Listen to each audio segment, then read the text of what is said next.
नमस्कार साथियों, स्वागत और अभिनंदन 10 का दम में।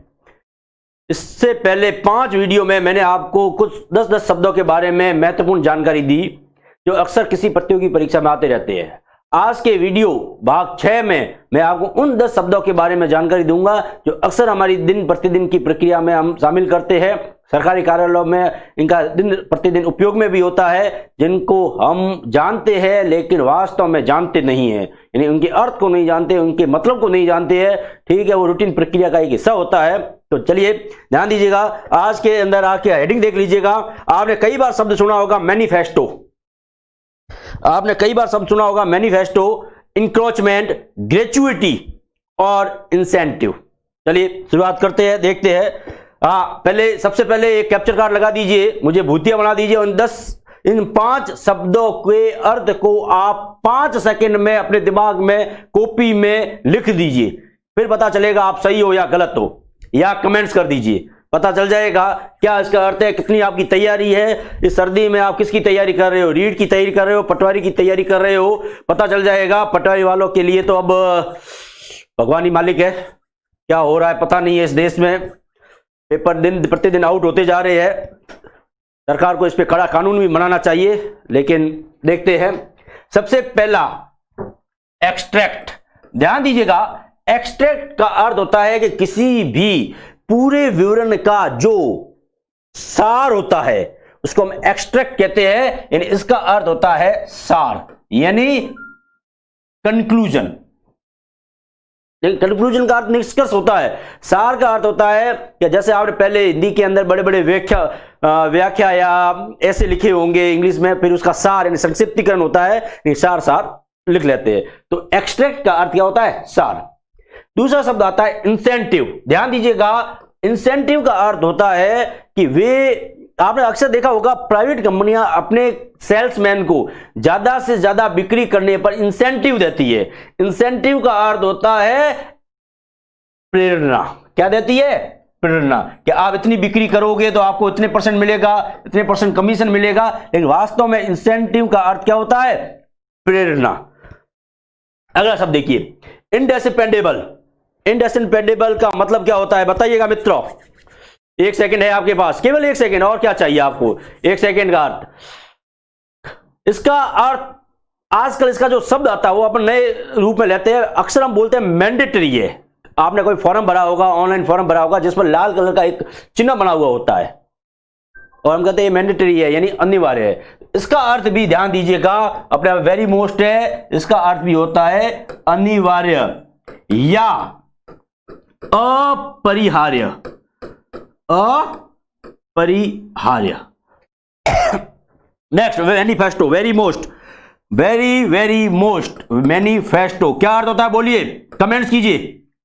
5 सेकंड दे रहा हूं। मैनिफेस्टो, हर राजनेता, हर पार्टी, हर राजनीतिक पार्टी चुनावों से पहले अपना मैनिफेस्टो जारी करती है। बताइए, चुनावों से पहले अपना मैनिफेस्टो जारी करती है, बताइए क्या अर्थ होता है इसका, बोलिए। Very good. मैनिफेस्टो का अर्थ होता है घोषणा पत्र। क्या अर्थ होता है इसका, घोषणा पत्र। फिर आता है इंक्रीमेंट, ये हर कर्मचारी को 1 जुलाई को लगता है।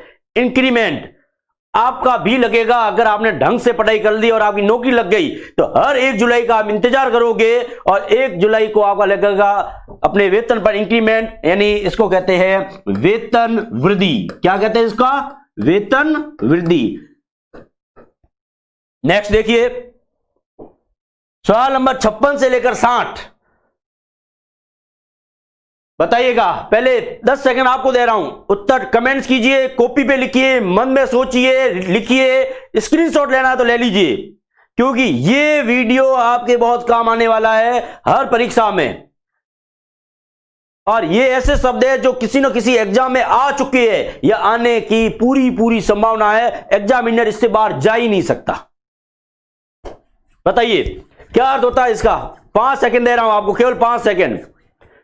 पहला है इमिग्रेंट, क्या अर्थ होता है। कई बार आपने देखा होगा जो बाहर के लोग होते हैं या जिनको बाहर भेजना जाता है या जो विदेशों से आते हैं, हम उससे संबंधित ये शब्द अक्सर उपयोग में लेते हैं इमिग्रेंट। इमिग्रेंट का अर्थ होता है कि कहते हैं कि वो व्यक्ति इमिग्रेंट है, यानी उत्प्रवासी। क्या अर्थ होता है इसका? उत्प्रवासी। अगला शब्द है इंक्रोचमेंट। अगला शब्द है इंक्रोचमेंट। इंक्रोचमेंट का अर्थ होता है किसी भी वस्तु पर अतिक्रमण करना। क्या अर्थ होता है इसका? अतिक्रमण करना। यानी जब आपने देखा होगा कि कई बार कई दुकानदार, कई ऐसे व्यक्ति होते हैं जो सरकारी जमीनों पर और अपनी दुकान के बाहर ओटे बना देते हैं, घर के बाहर ओटे बना देते हैं, दुकान को आगे सरका देते हैं गली में। तो ऐसी चीजों को हम इंक्रोचमेंट कहते हैं और नगर पालिका, नगर निगम, नगर परिषद अक्सर इन पे कार्रवाई करती है और इन इंक्रोचमेंट को हटाती है। तो इंक्रोचमेंट का अर्थ क्या होता है? अतिक्रमण। ये वेरी मोस्ट प्रश्न, इज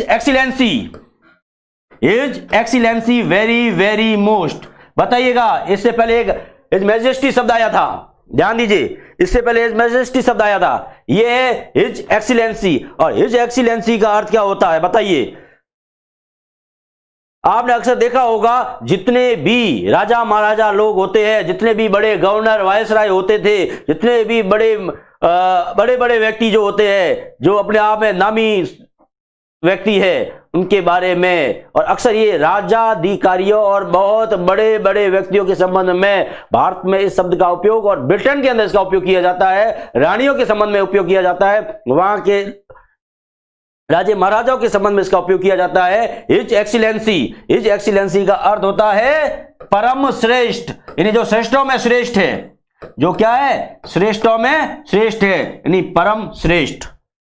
वेरी मोस्ट प्रश्न, ग्रेचुइटी। अब इसका अर्थ तो आपको हर सरकारी कर्मचारी को आना चाहिए, क्योंकि रिटायरमेंट के बाद आपको ग्रेचुइटी मिलती है। क्या मिलती है? ग्रेचुइटी मिलती है।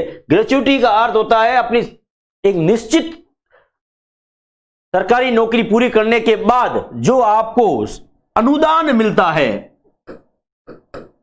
या अनुदान के अलावा एक और शब्द आता है, इसको कहते हैं अनुतोषिक या उपदान, या अनुतोषिक, इसको हम कहते हैं ग्रेचुइटी मिलना।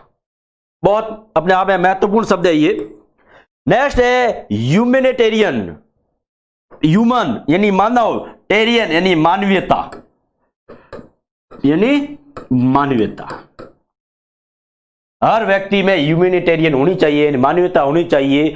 दूसरों के दुखों में दुखी होना मानवीयता है, ध्यान दीजिएगा। लेकिन आजकल मिलती नहीं है, बहुत रेयर हो गई है, संभाल के रखिएगा अगर आप में है, क्योंकि बहुत कीमती चीज है ये। तो ये थे आज हमारे 10 शब्द 10 का दम में आज की प्रश्नोत्तरी के, आज के इन शब्दों में ध्यान दीजिएगा। ऐसे शब्द मैं लेके आया हूं जो आपके एग्जाम की दृष्टि से बहुत ही महत्वपूर्ण है। वीडियो अगर पसंद आए तो लाइक कीजिए, शेयर कीजिए, सब्सक्राइब कीजिए, ज्यादा से ज्यादा लोगों तक पहुंचाइए। और प्रत्येक प्रश्न को हल करने से पहले दिमाग में सोचिए, कॉपी में लिखिए, कमेंट्स कीजिए कि वास्तव में आपको आता है या नहीं आता है। चलिए अगले वीडियो का इंतजार कीजिएगा, और वो मेरा लास्ट वीडियो होगा, वीडियो नंबर 7। इन 7 वीडियो में ध्यान दीजिएगा, मैंने उन शब्दों को लेने की कोशिश की है जो दिन प्रतिदिन आपके सरकारी कार्यालय और दिन प्रतिदिन अखबारों में, न्यूज़पेपर में उपयोग में आता है। Thank you very much.